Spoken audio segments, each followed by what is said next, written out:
নমস্কার। আজকে দৈনন্দিন রাশিফল নিয়ে আলোচনা করব। 30শে মার্চ 2025 রবিবার। সারাটা দিন কেমন যাবে? আজকে থেকেই নবরাত্রি শুরু হচ্ছে, সুতরাং আজকে আপনার কেমন যাবে দিনটা চলুন তার একটু জেনে নিই। সিংহ রাশি, শরীরে কোনো অসুবিধা থাকলে দ্রুত চিকিৎসা করান, নেগলিজেন্সি করবেন না।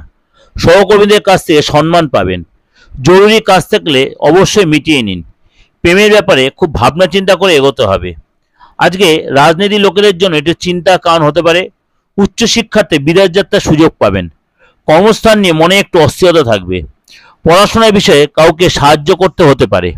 সকালের দিকটা ভালো চললেও বিকালের দিকটা মন মতো হবে না। সন্তানদের কাছ থেকে অবশ্যই যে কটু ব্যবহার আপনি হয়তো পেতে পারেন। সন্তানদের কাছ থেকে যে কটু ব্যবহার পেতে পারেন। আজ সন্তানের দিকে একটু নজর রাখুন। সামান্য বিষয়ে মায়ের সঙ্গে যে মনোমালিন্য হতে পারে। সামান্য বিষয়ে মায়ের সঙ্গে মনোমালিন্য হতে পারে।